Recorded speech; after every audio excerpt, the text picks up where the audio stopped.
जैसा कि आप सभी जानते हैं कि सावन का पवित्र महीना भगवान शिव को समर्पित होता है और इसी पावन महीने में आने वाली नाग पंचमी तिथि का भी विशेष धार्मिक महत्व माना गया है। लेकिन नाग पंचमी की सही तारीख को लेकर इन दिनों लोगों के मन में काफी बड़ा भ्रम बना हुआ है। कोई 16 अगस्त बता रहा है तो कोई 17 अगस्त की तारीख बता रहा है। वहीं कुछ भक्तों का कहना है नाग पंचमी पर किस प्रकार से पूजा करनी चाहिए। नाग पंचमी पर जो सांप बनाए जाते हैं, सर्प बनाने का विधान है तो काले सर्प दीवार पर बनाने चाहिए कि नहीं बनाने चाहिए, या नाग पंचमी पर किस प्रकार के सांप बनाकर पूजन करना चाहिए।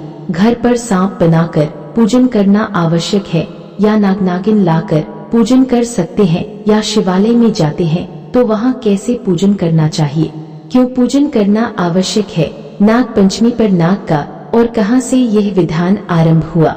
इस प्रकार से संपूर्ण जानकारी नाग पंचमी के विषय में इस माध्यम से प्रदान की जाएगी। लेकिन भक्तों, जानकारी आरंभ करने से पहले हमारा आपसे हाथ जोड़कर निवेदन है कि वीडियो यदि थोड़ा सा भी उपयोगी लगे तो एक बार लाइक अवश्य कर दीजिएगा, क्योंकि इन वीडियो को बनाने में बहुत ही ज्यादा मेहनत लगती है। शास्त्रों द्वारा ये जानकारी एकत्रित कर हम आपको हमारे चैनल के ऐसा क्या है कि वही लोग जो सांप से नफरत करते हैं और दूसरी उसे नाग पंचमी के दिन पूजा पाठ करते हैं। इसके पीछे सनातन धर्म में गहरी धार्मिक मान्यता है। नागों को केवल एक जीव के रूप में नहीं बल्कि नाग देवता और भगवान शिव से जुड़े दिव्य स्वरूप के रूप में भी माना गया है। भगवान शिव के गले में विराजमान नाग हमें यह संदेश देते हैं कि भय और विष पर भी भक्त अक्षत, पुष्प और जल अर्पित करते हैं तथा भगवान शिव की पूजा भी करते हैं। लेकिन ध्यान रखें, जीवित सांप को दूध पिलाना उचित नहीं माना जाता। पूजा प्रतीकात्मक रूप से नाग देवता की प्रतिमा या चित्र के सामने करना ही बेहतर है। तो चलिए अब तो आपका ज्यादा समय बर्बाद न करते हुए आगे की जानकारी आरंभ करते हैं। और भक्तों, बात करते हैं आने वाली नाग पंचमी की। प्रिय भक्तों, हम सब कारण यह है कि ऐसी मान्यता है कि इस दिन जो नाग देवता की पूजा करता है उसकी नागदंश से सदा रक्षा होती है, अर्थात नागों के द्वारा कभी उसे डसा नहीं जाता, नागों के विष का उस पर प्रभाव नहीं होता।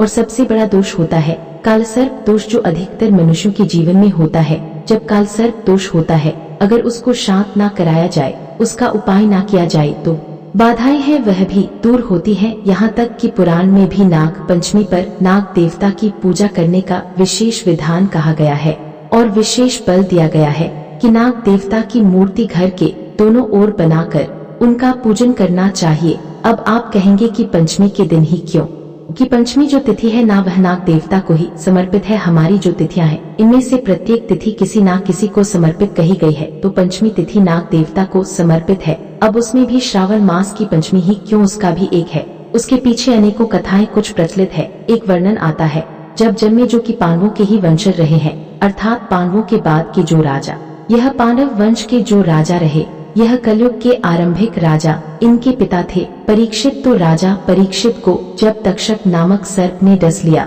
जिसके कारण उनकी मृत्यु हो गई।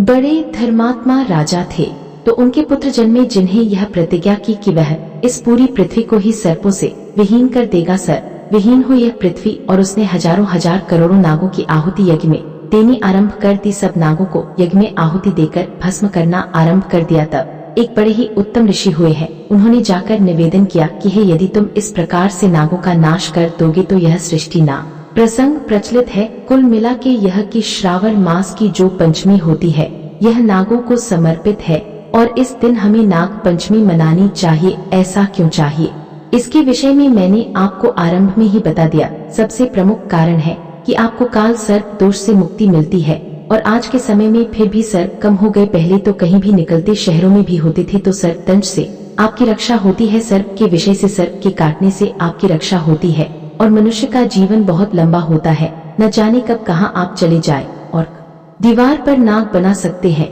या प्रमुख रूप से जो पूजा की जाती है वह यह है कि 5 या 7 नाग आटे के बनाए जाते हैं। आटे के 5 नाग बनाए जाते हैं। पूजा की रीतियां हैं जो मैंने अभी आरंभ में भी बताया कि आप मंदिर में, शिवालय में पूजन कर सकते हैं, दीवार पर नाग बनाकर कर सकते हैं, आटे के नाग बनाकर कर सकते हैं। पूजन करना कैसे है, प्रश्न बड़ा है। पंचमी के दिन, नाग पंचमी जिस दिन होगी उस दिन आपको सुबह सूर्योदय से पहले उठना चाहिए। उठने के बाद स्नान आदि कीजिए, स्वच्छ वस्त्र धारण कीजिए। स्वच्छ वस्त्र धारण करके नाग पंचमी पूजन के लिए सारी सामग्री एकत्र कीजिए। तो यहाँ पर जो विधान बताए गए हैं ना, 3 विधान, उनके विषय में हूँ मैं। आपको तो एक विधान तो यह है कि आप दीवार पर नाग बनाकर मौली, अक्षत, पुष्प और भगवान नाग देवता को भोग लगाने के लिए मूंग भिगोए जाते हैं। तो थोड़े से जो हरे मूंग होते हैं ना हरे मूंग ले लीजिए। यह सारी सामग्री एकत्र कर लीजिए। सामग्री एकत्र करके जो भी आपके यहाँ पर पूजा स्थल है वहाँ पर बैठ जाए और जो आपने नाग बनाए हैं उन नागों को किसी बड़े पात्र में स्थापित कर लीजिए। किसी बड़ी गहरी प्लेट लीजिएगा, कोई गहरी प्लेट। इस पुष्प रखिए, दक्षिणा के रूप में जो रखना चाहे रखिए और व्रत पूजन का संकल्प कीजिए, क्योंकि इस दिन व्रत भी किया जाता है। नाग पंचमी का व्रत पूजन का हम संकल्प करेंगे, फिर पूजन आरंभ करेंगे। 3 बार बोलिए ओम श्री विष्णु, ओम श्री विष्णु, ओम श्री विष्णु। अपना नाम, अपना गोत्र, जिस स्थान पर बैठकर पूजन कर रहे हैं वहाँ का मकान नंबर, क्षेत्र का नाम, शहर का नाम, श्रावण मास शुक्ल पक्ष। परमेश्वर प्रभु, यह पत्र पुष्प की भेंट है, इसे आप स्वीकार करें और दया का आशीर्वाद प्रदान करें और वह पत्र पुष्प नाग देवता को अर्पित कर दीजिए। हाथ जोड़ के नमस्कार कीजिए। इस प्रकार से आपकी अब पूजा पूर्ण होती है।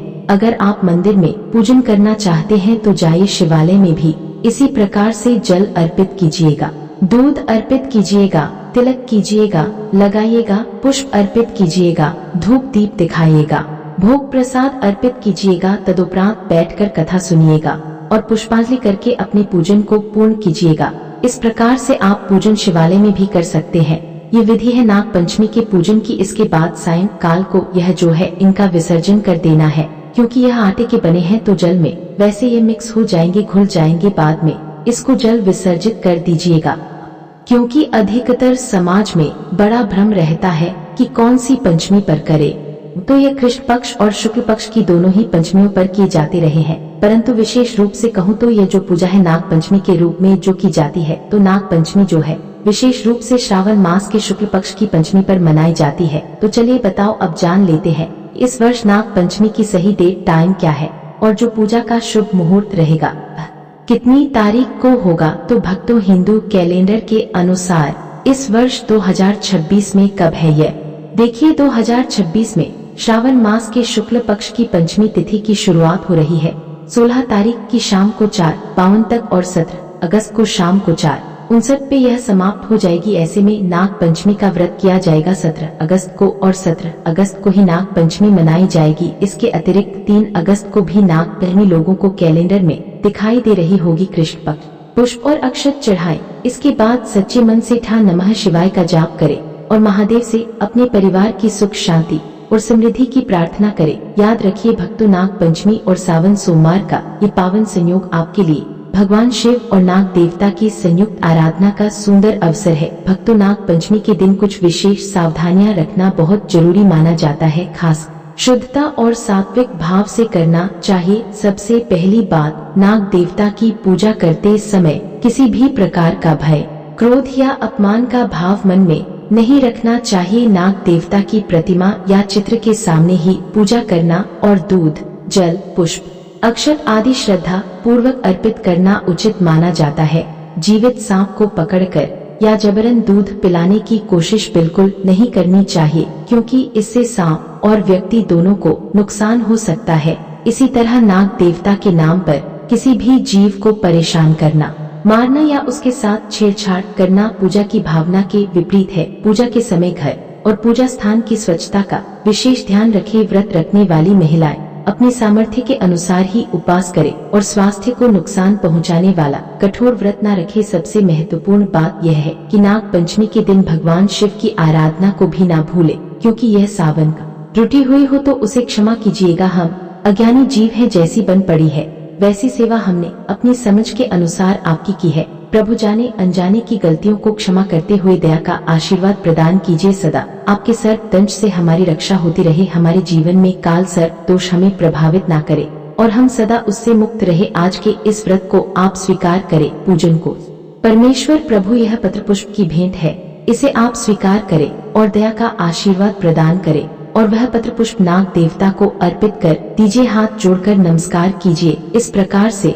आपकी अब पूजा पूर्ण होती है। अगर आप मंदिर में पूजन करना चाहते हैं तो जाइए, शिवालय में भी इसी प्रकार से जल अर्पित कीजिएगा, दूध अर्पित कीजिएगा, तिलक कीजिएगा, लगाइएगा, पुष्प अर्पित कीजिएगा, धूप दीप दिखाइएगा, भोग प्रसाद अर्पित कीजिएगा। तदुपरांत बैठकर कथा सुनिएगा और पुष्पांजलि करके अपने पूजन को पूर्ण कीजिएगा। इस प्रकार से आप पूजन शिवालय में भी कर सकते हैं। यह विधि है नाग पंचमी के पूजन की। इसके बाद सायंकाल को यह जो है इनका विसर्जन कर देना है, क्योंकि ये आटे के बने हैं तो जल में वैसे यह मिक्स हो जाएंगे, घुल जाएंगे। बाद में इसको जल विसर्जित कर दीजिएगा। अब प्रश्न उठता है कि हमें यह व्रत करना कब है।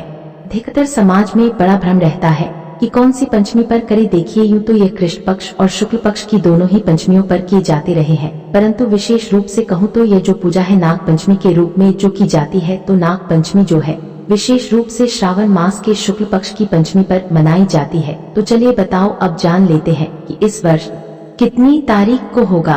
तो भक्तों, हिंदू कैलेंडर के अनुसार इस वर्ष 2026 में कब है ये देखिए। 2026 में श्रावण मास के शुक्ल पक्ष की पंचमी तिथि की शुरुआत हो रही है 16 तारीख की शाम को 4:52 तक और 17 अगस्त को शाम को 4:59 पे यह समाप्त हो जाएगी। ऐसे में नाग पंचमी का व्रत किया जाएगा 17 अगस्त को, और 17 अगस्त को ही नाग पंचमी मनाई जाएगी। इसके अतिरिक्त 3 अगस्त को भी नाग पंचमी लोगों को कैलेंडर में दिखाई दे रही होगी। कृष्ण पक्ष पुष्प और अक्षत चढ़ाएं। इसके बाद सच्चे मन से ठा नमः शिवाय का जाप करें और महादेव से अपने परिवार की सुख शांति और समृद्धि की प्रार्थना करें। याद रखिए भक्तों, नाग पंचमी और सावन सोमवार का यह पावन संयोग आपके लिए भगवान शिव और नाग देवता की संयुक्त आराधना का सुंदर अवसर है। भक्तों, नाग पंचमी के दिन कुछ भी